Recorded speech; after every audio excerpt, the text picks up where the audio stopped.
Hey everybody, welcome back to the Not Just a Pony Ride podcast. Everything equine assisted services, advice, education, and a whole lot more. Today I have Shelby with me. Shelby, you're back. I am, Katie. Welcome back.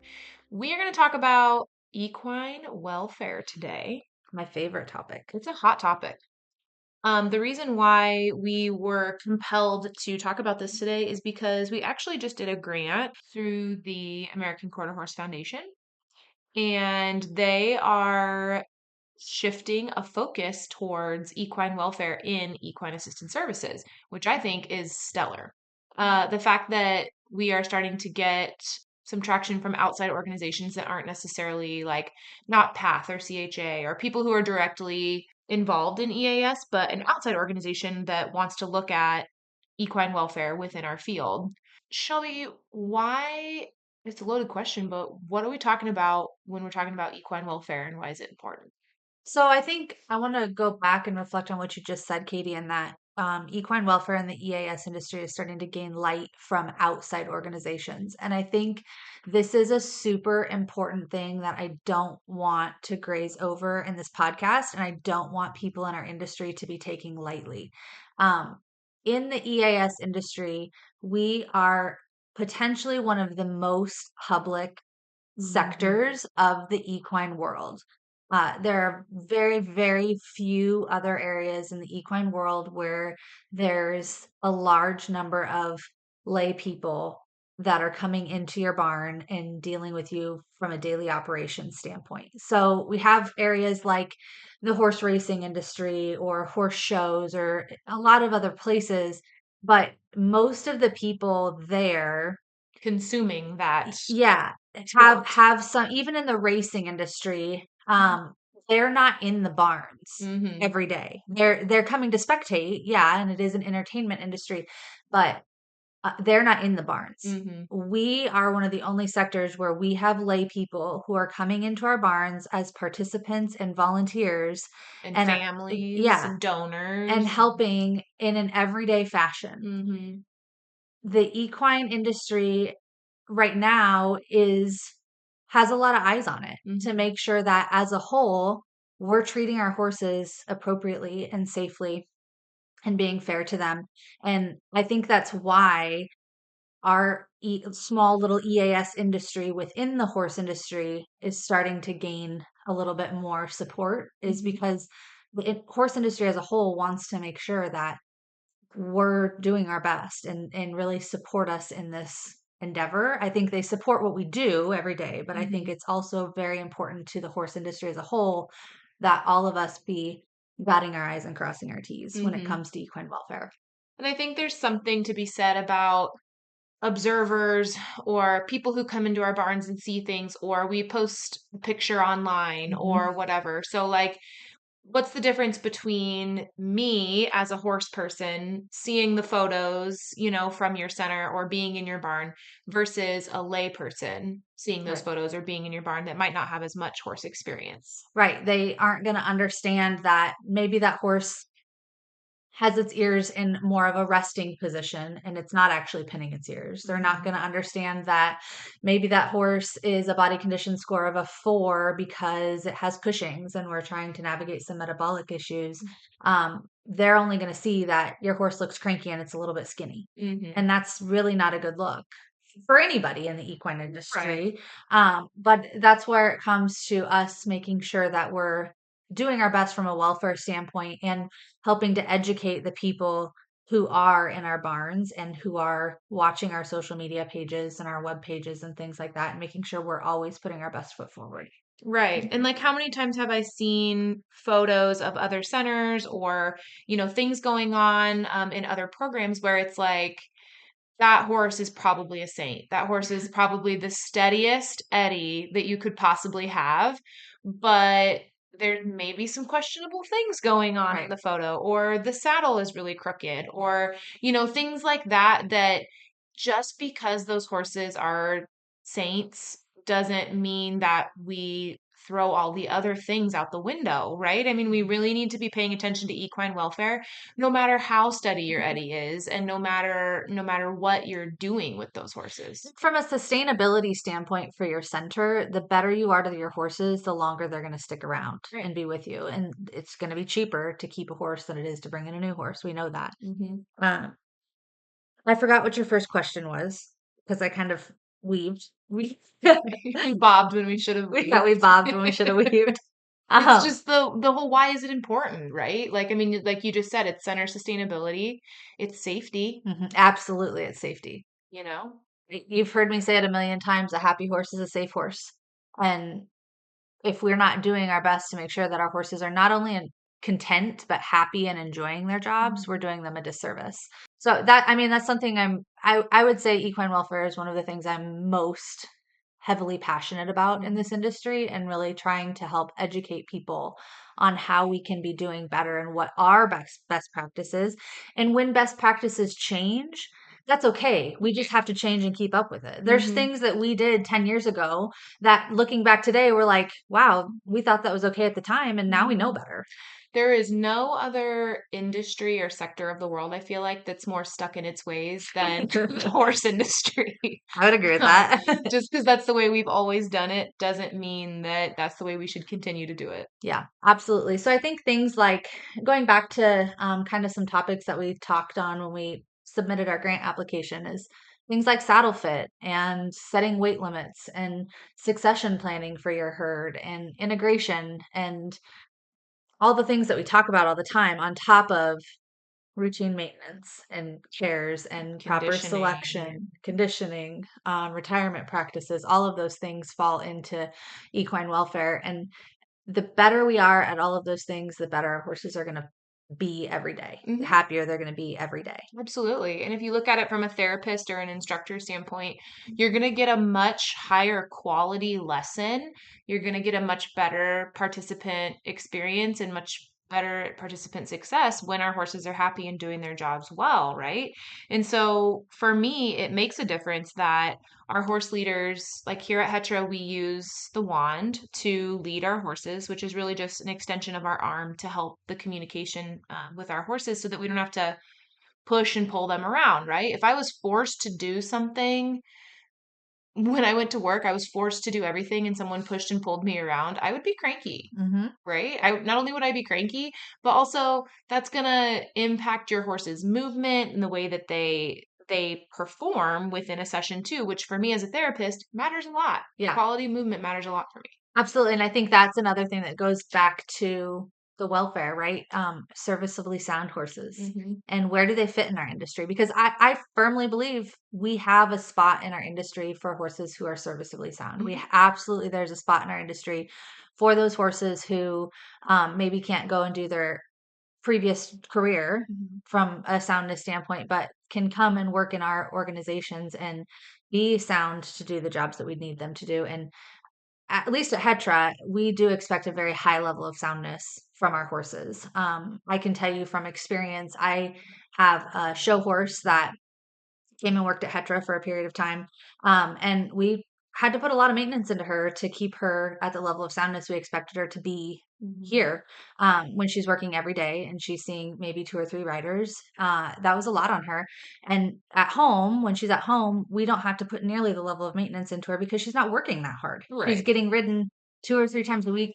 We're going to a show every once in a while and she does fine. She doesn't, but here the level of expectation is a lot higher. So I think yes, there's a space for the serviceably sound horse, but we have to know what that is. It's Mhm. not every horse that is quote unquote serviceably sound is sound enough to be at our programs. Yeah, and I think that some people underestimate or overestimate how much work or how hard a work that our Yeah. EAS horses are doing, you know? I mean, they're not only from a physical standpoint are they carrying unbalanced riders and new riders and beginner riders, but they're also taking a lot in from a mental health, and an energy kind of standpoint as well. It's a busy, kind of crazy job. Yeah. It is low intensity work a lot of the time, Mhm. but a lot of times the amount of work or the number of times that they're working per week is a lot higher than a horse is going to have at even in full training. Hmm. In full training, we've got young horses who maybe are getting ridden an hour a day, so 7 hours a week plus their show or whatever they're doing. Here, they might be doing 45-minute sessions 2 times a day for 6 days out of the week. That's Hmm. almost 12 hours of work that that horse is doing every week. And while it is lower intensity, there's still a lot to it. And on top of that, the mental load of the work that they're doing here is heavy. They have to take in, not only are they taking in everything that's happening with their participant, they're taking in all of the emotions and the feelings that the leader brings, the sidewalkers bring, the participant brings, the therapist or the instructor brings. The And busy, like, back barn, yeah, if they came from a pasture where they were just like left alone for a long yeah, time and now they're in this barn where it's hustling and bustling all the yeah. time, that's a lot. And they're doing weird things. Like we expect our horses to be able to do really bizarre things sometimes, and Hmm. they are champs and they are great at it, but it is something that we have to keep in mind that this is a bizarre job for Hmm. horses to do. And I think there's a lot of stressors associated with this job that a lot of people in our industry don't see from the EAS standpoint, but I think a lot of people in the horse world don't always recognize either. Hmm. Um, and so I think just going back to everything we've said, we have to do our due diligence to make sure that they're getting adequate turnout and they have adequate nutrition and they have a social group where they can interact and they have time off every week and um, all those things that they need to be happy in their daily life. Hmm. And I think that coin is very two-sided, and that you have all those traditional things you think about when you think about equine welfare, like you said, exercise, nutrition, sleep, all those things. And then it's like the other side of the coin where it's like, how are we advocating for our Mhm. equine partners as instructors and therapists and saying that, that participant's behavior is too much stress for this horse, or that participants not able to support their posture or position like I like, and that horse is really tolerating it and it's handling it, but how much stress is that putting on our horses, and how are we noticing those behaviors and trying to advocate for them on that perspective? Mhm. And I think staying in front of that, um, so really training your people and yourself to recognize when we're starting to have increased stressors before we have big behaviors or burnout or a cranky horse. Are you confused about equine assisted learning? Do you want to bring EAL to your center or advance your EAL journey, but you're not sure where to start or how to expand? Do you need support in choosing a certification or support for how to market your current offerings? All of your answers can be found October 24th through the 26th at the inaugural EAL Summit, brought to you by Leadership Adventures. The summit is hosted this year at Healing Strides in the beautiful Roanoke Valley, Virginia during peak foliage season. You'll learn from experienced educators, centers, researchers, and practitioners on how to begin or advance EAL at your center and add programming and revenue streams to support your center's sustainability. In 2.5 days, with 24 options for sessions across 3 tracks, all eligible for PATH International CEUs, hear 4 featured speakers, panel discussions, visit qualified vendors, attend networking receptions, dinner entertainment, clinics, and more. You'll walk away with tons of new EAL ideas, resources, tools, and connections. Join Leadership Adventures at the EAL Summit from October 24th through the 26th to collaborate, innovate, and accelerate your EAL journey. Tickets and all the details are available at www.equineassistedlearning.org and in the show notes. How does Hetra manage our equine welfare from a preventative standpoint? Um, so all of our horses we balance workloads, weight limits, they get their chiropractic, they get their maintenance, they have turnout on the daily basis, um, social groups that are appropriate for their personalities, all those kinds of things. And then we also work a lot with our staff to really help train and get them to recognize when a horse is in a situation that may be a little bit more stressful. So Mhm. we have what we call horse reports. And we ask our staff that if they're in a situation or their horse is in a situation that maybe they've acted out of character or the lesson's really busy and the horse doesn't seem like they are super content or things like that, we ask them to fill out horse reports so that the horse team can manage that and see those things. So if we get a horse report on Jimmy that says Jimmy just seemed a little bit agitated tonight. He's fine, but he's a little bit rushy coming off the mounting block or swishing his tail a lot, whatever. And then we get another horse report on Jimmy tomorrow that says similar things. That's going to flag the horse team to know like something's going on, Mhm. and they're going to do everything they can to address that. And sometimes that means pulling that horse out of programming for a sabbatical. So he might need to come out of programming. We have one right now that one of our miniature horses actually our miniature horses are super busy in the summertime. They go to schools, they do all kinds of stuff. And she's just kind of like needs a break. Mhm. And so she's on a sabbatical. She's off for a week to 10 days and just gets to be a horse. She's just eating and going outside and taking a little time for some TLC, and we'll see where she's at when she's ready to come back. And if she's ready to go back to work, great. And if she's not, then we'll kind of go from there. Another thing to really Maybe watch. horses have big Even feelings. mini horses might have bigger feelings than big horses. Another thing to really watch with our herds in this industry, horses in general, but this industry in particular, is ulcers. Our horses can be really prone to ulcers because of the stressors that are in their everyday life. So just like us, you work your tail off and then you need a vacation. You Hmm. need to get out of here for a little while. Hmm. Yeah, absolutely. I think that when you consider all of these things and how they go together, it sounds like a lot of work. Yeah. Yeah. So, how do we expect smaller centers to be able to balance all of this if they have limited staff or limited resources? That's a good question, Katie. I think really knowing your horses, and who they are as individuals and treating them as individuals. So we can't just, even if we only have 5 horses in our herd or 2 horses in our herd, we have to respect who they are as an individual and have a really good grasp on what they're capable of doing. Mhm. So how many times per week are they able to physically and mentally work and stay happy and sound? How many times, what kind of weight limit can they carry and stay mentally and happy, and mentally happy and sound?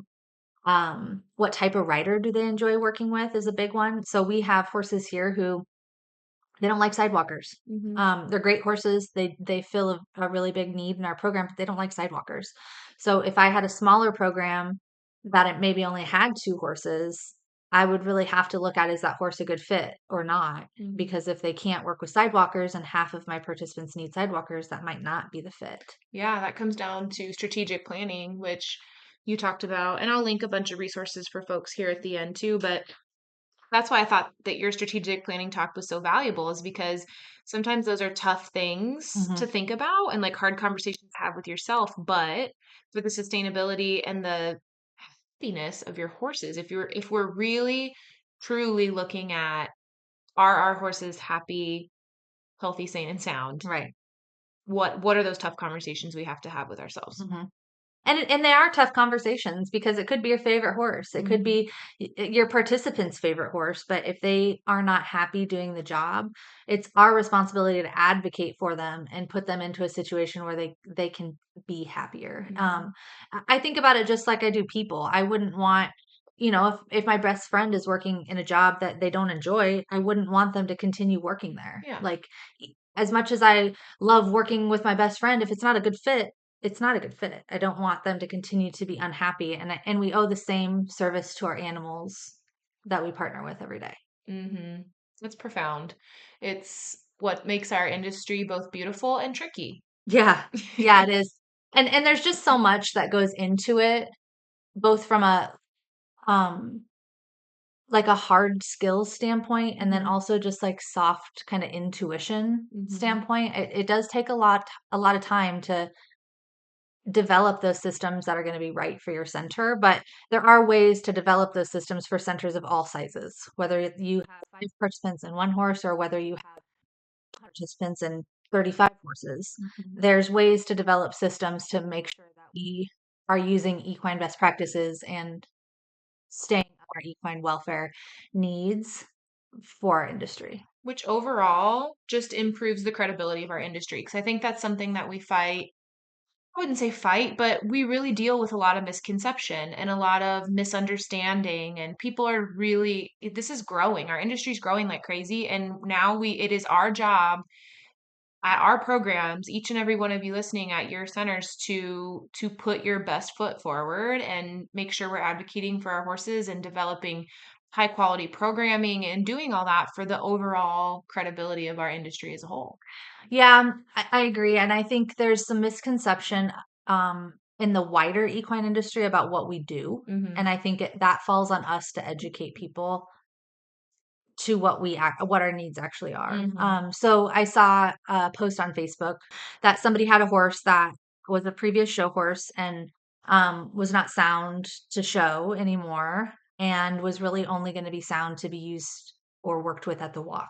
Um, and so they were asking if there's any therapeutic riding programs that people know of, and it was one of those things that I think sometimes we're all in a horse shortage, Mhm. right? Like the horse market's still high, which is great, but we're all always looking for horses to Mhm. fit our needs. And I think sometimes we get ourselves into a situation where maybe that horse does have a really great personality, but we don't always look at what that horse's needs are before we take that horse in. Mhm. So I think it's our jobs to educate those people on what the level of soundness needs to be for our horses. And it's our jobs as an organization to understand what the maintenance needs are going to be to keep a horse like that up and going. Mhm. Because I see that kind of thing all the time. And then the horse comes to work for a program. The program maybe takes it in on donation.